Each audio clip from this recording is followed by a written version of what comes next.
You might not have read it cover to cover, but I guarantee you've bumped into its influence, probably in ways you don't even realize. Oh, absolutely. It's been called the best book of all time by like 100 novelists in a survey. Hmm. And get this, it's the second most translated book ever, right after the Bible. That's staggering, isn't it? It really is. And this one book, it didn't just shape literature. It gave us phrases we use all the time, like tilting at windmills, changed how we talk, how we think. Fundamentally. So today, we're doing a deep dive into Miguel de Cervantes' massive, brilliant masterpiece, Don Quixote de la Mancha. Yeah, let's get into it. Our mission here is to unpack why this book, written way back in the early 1600s, had such a huge and lasting effect on Western culture, literature, everything. And how Cervantes' own life, which was pretty wild, fed into it. Exactly. And also, what makes it still feel relevant for us today, even for well-informed people like you listening. We're going to pull out the key insights, the cool facts, give you a shortcut to understanding this giant. With a bit of humor along the way, hopefully. Definitely. And to guide us, we're looking at some great sources. Literary analyses, historical accounts. We'll dig into the text itself and even check out its modern impact. You see it in manga, in films. It pops up everywhere. It really does. Yeah. Okay, so with that set up, let's talk about the man himself, Cervantes. Right. Because to really get Don Quixote, you kind of have to start with Miguel de Cervantes. His life, anything but quiet. It was, well, a whirlwind. And that gave his writing this incredible, grounded feel. Yeah, whirlwind is putting it mildly. This guy wasn't just sitting in an ivory tower. His biography reads like an adventure story. It really does. I mean, think about this. He was a soldier, fought in the Mediterranean against the Turkish Empire. He was at the Battle of Lepanto in 1571. A massive naval battle, right? Huge and brutal. Cervantes nearly died. He got shot 3 times, twice in the chest, once in his left hand or arm. Basically mangled his hand. Yeah, he even calls himself one-handed in the preface to the novel. It's a physical mark he carried, a constant reminder of that line between glory and, well, disaster. So he literally carried the scars of battle into his writing. Yeah. That's something. And the hard times didn't stop there, did they? Not at all. After Lepanto, he gets captured by Barbary pirates, spends 5 years imprisoned in North Africa, enslaved. 5 years. 5 years in an enemy culture.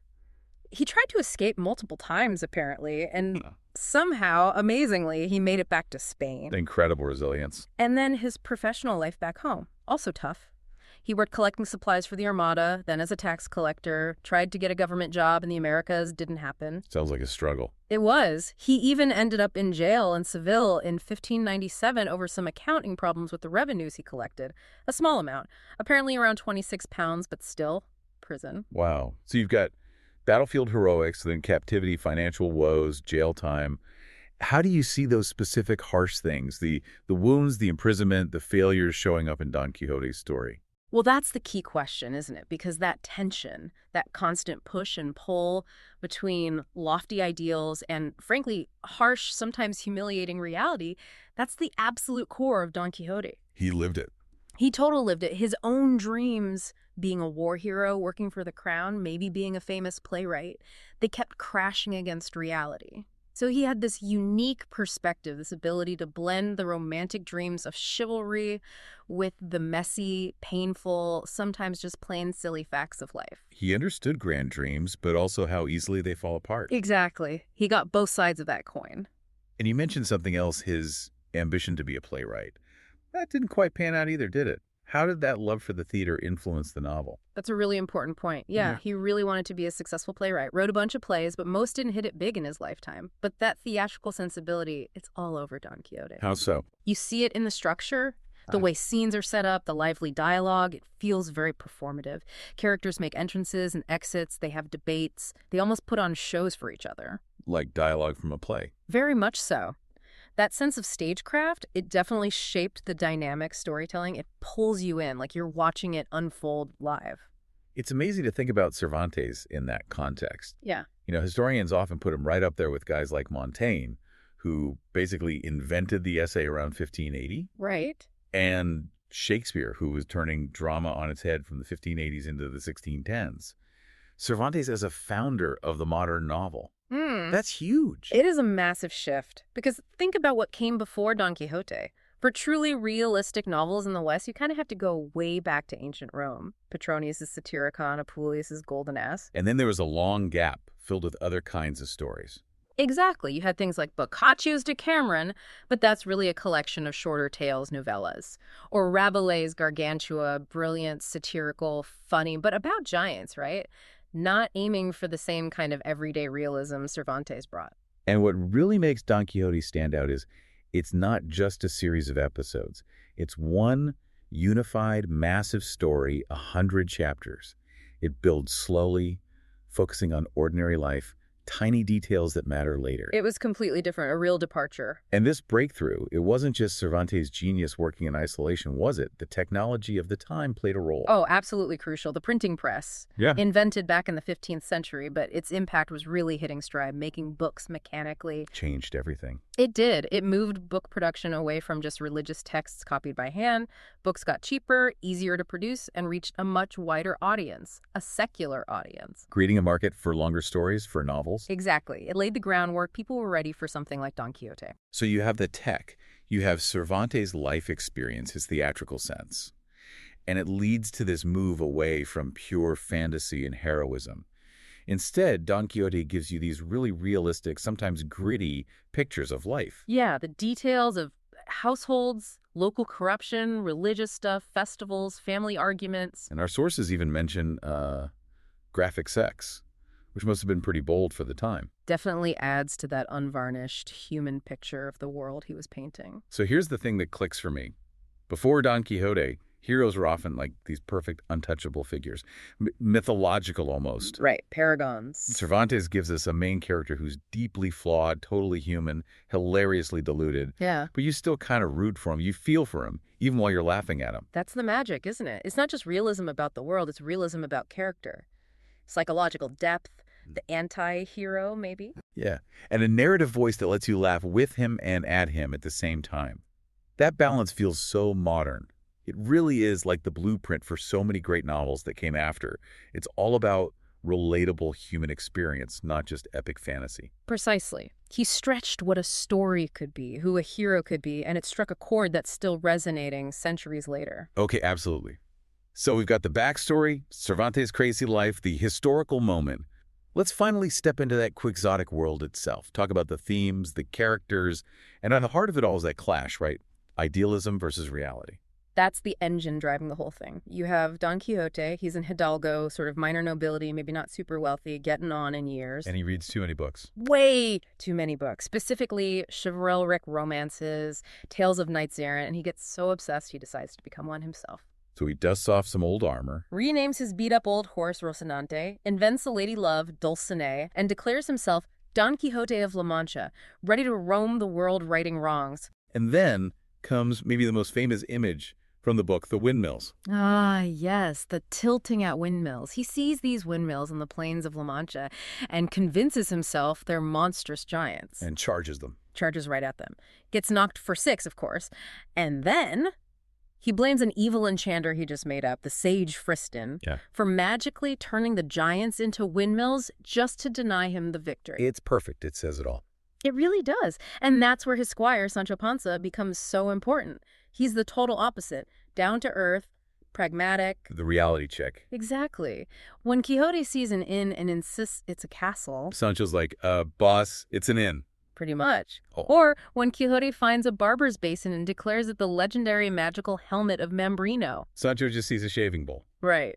Their back and forth is brilliant. Sancho even says at one point something like, his master's craziness needs his own simple-mindedness to make any sense. It's funny, but it also highlights the satire, doesn't it? Absolutely. The whole novel is a fantastic parody of those chivalry books that were so popular then. Cervantes is poking fun at the over-the-top devotion, the grotesque idolatry, as one source puts it, especially Quixote's passion for Dulcinea. Who he's never even met. Never seen her. He's in love solely by hearsay based on this ideal he's built up in his head. And Sancho's description of her is hilarious. Just some ordinary country girl sorting wheat. Mm-hmm. But Quixote insists she must have been enchanted to look that way. Pure comedy gold, that contrast. Uh-huh. And a lot of the humor comes from Quixote's delusions crashing into painful reality. He gets beaten up constantly, battered and bruised, but he never thinks, oh, some angry muleteers just beat me up. No, it has to be rival knights in disguise, like Don Roland, jealous of his prowess, or enchantment. Like when poor Sancho gets tossed in a blanket by some guys at an inn. Quixote is convinced it's ghosts or enchanters at work, never just rowdy travelers having some cruel fun. It lets us laugh at the gap between his world and the real world, but somehow you still feel for his dedication to his fantasy. What's also really striking, and way ahead of its time, is how Cervantes plays with perspective. The sources say he strives to emphasize different perspectives with which the participants contemplate the same scene. Yes, that's so innovative. He constantly shows you the same event through different eyes. Hmm. It makes you, the reader, have to think about what's real. It's like being a detective trying to piece together the truth. It is, and he does this through embedded stories, too, tales told by characters they meet along the way. You get these mini narratives nested inside the main one. Like the story of Marcela the shepherdess. Right, and the guy Chrysostom who died of love for her. Marcella gives this amazing speech arguing that her beauty isn't her fault and she's not obligated to love everyone who falls for her.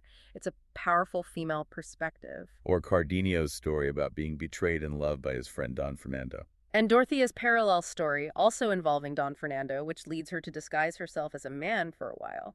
These stories add layers, different voices, different truths. And didn't he stick a whole separate short novel inside part one, The Ill-Advised Curiosity? He did. Some critics back then apparently thought it didn't belong. It interrupted the main story. But it shows Cervantes just playing with the form, testing the boundaries of what a novel could contain. It feels very experimental, very meta. Totally. And this multi-layered approach, it deepens everything. It shows you that truth isn't simple, it's subjective, complex. It's an early version of what we now call unreliable narration, but it's also making a bigger point about how we all construct our own realities. Whose story do you believe? Can you ever know the objective truth? Big questions. Okay, let's talk about the legacy. Uh-huh. Because the impact of Don Quixote is just. Mm. It's immense. Colossal influence on Western literature is how one source puts it. You really do see its fingerprints everywhere. Everywhere. Just look at English literature a century later. Henry Fielding. He basically took the Quixote model, the journey, the naive hero, the worldly companion, and used it for social satire in Joseph Andrews, and even wrote Don Quixote in England. So he saw how flexible that structure was. Exactly, and it just keeps going. Lawrence Stern's Tristram Shandy takes Cervantes' playful, self-aware narrative style and pushes it even further, constantly breaking the fourth wall. Right, that meta stuff. Yeah. And Tobias Smollett wrote Sir Lancelot Greaves, which is pretty much Don Quixote transplanted to 18th century England. And outside of Britain. Oh, huge impact. Gogol's Dead Souls in Russia owes a massive debt to Quixote's episodic journey, Flaubert's Madame Bovary. Emma Bovary is often seen as a kind of female Don Quixote, her head filled with unrealistic romantic notions from books. Trying to escape a boring reality through fantasy. That parallel is strong. Very strong. And Dostoevsky, in The Idiot, consciously modeled his main character, Prince Mishkin, on Don Quixote, trying to create this perfectly good, almost Christ-like figure navigating a corrupt world. It's incredible how many major writers consciously look back to Cervantes, even today. Right? Salman Rushdie's written novels like The Moor's Last Sigh and Quixote that are in direct conversation with it. Borges wrote that fictitious story, Pierre Menard, author of the Quixote. And there's even speculation, though it's hard to prove, that Shakespeare might have co-written a lost play, Cardenio, based on one of the embedded stories in Don Quixote. Imagine that. Wow, that early connection. But the influence isn't just literary, is it? It's seeped into the culture, into our language. Absolutely. The word quixotic. We use it all the time to mean someone idealistic but impractical, maybe a bit naively chivalrous. That comes straight from him. And tilting at windmills. Yeah. It's perfect shorthand for fighting imaginary enemies or pursuing some impossible dream. We all know what it means instantly. It's become part of our collective vocabulary. And it keeps showing up in other forms, too. Plays, films. Yeah, loads of stage adaptations over the centuries.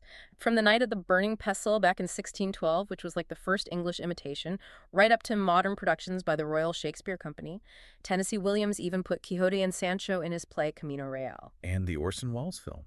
The one he never finished. That sounds fascinating. Oh, legendary. His idea was to have Quixote and Sancho somehow existing in the 20th century. Apparently, there was a scene where Quixote attacks a movie screen showing a violent film, totally blurring that line between his fantasy and modern reality. That's brilliant. And you see nods to it even now in things like manga. Yeah, like the character Don Quixote do Flamingo in the huge manga anime One Piece.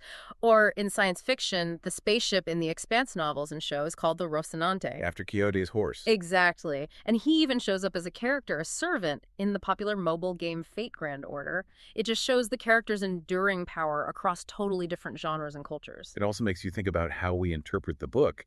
It hasn't always been seen just as a comedy, has it? No, that's a really important point. The Romantics, thinkers like Schiller, Hegel, Tieck in Germany, they had a different take. They saw Don Quixote less as a fool and more as this tragic figure, a symbol of the noble idealist doomed to clash with a mundane, uncomprehending reality. So the inevitable struggle between the ideal and the real. More tragic than comic. For them, yes. His madness wasn't just funny, it was a kind of necessary, heroic protest against the world. It shows how the book keeps getting reread and reinterpreted through the lens of different eras. And maybe the most modern feeling thing about it, looking back, is Cervantes' own self-awareness in the book itself. Oh, absolutely, the meta-narrative stuff. In Part 2, Don Quixote and Sancho actually know about Part 1 having been published. They meet people who've read about their adventures. They discuss their own fame, their own story. Yeah, and Cervantes himself was partly motivated to write Part 2 because some other guy, writing under the name Avelina, published an unauthorized fake sequel in 1614. The Cervantes fires back. He does. He mocks Avellaneda's book within his own authentic Part 2. It's incredibly self-referential and playful, way before postmodernism made that kind of thing common. He's reflecting on authorship, on fiction, on reality, all within the story itself. Genius. So wrapping this up, we've journeyed through Cervantes' own incredible life, seen how his novel basically broke the mold and created a blueprint for modern fiction, and tracked its ripples through centuries of art, language, culture. It's quite a journey. And connecting it all, maybe the big takeaway from Don Quixote is how blurry that line can be between sanity and madness, reality and illusion. How much our own perspectives, our own stories about the world actually shape the world we experience. It definitely challenges us, doesn't it, to think about our own nightly quests, the ideals we chase, and the giants we choose to fight. Are they real or are they windmills of our own making? It's a timeless question. So maybe something for you to think about as you go about your day. In this world absolutely flooded with information, with competing stories, with fact and fiction constantly getting tangled, how much of your reality is shaped by the books you read, the narratives you buy into, the windmills you decide are giants? And what's your Dulcinea? That ideal you're striving for, maybe one you've constructed more in your head than experienced in reality. Perhaps we all have a bit of Don Quixote's idealism inside us, and hopefully a bit of Sancho Panza's common sense too. That tension, that mix. Maybe that's just what it means to be human, and especially what it means to be modern.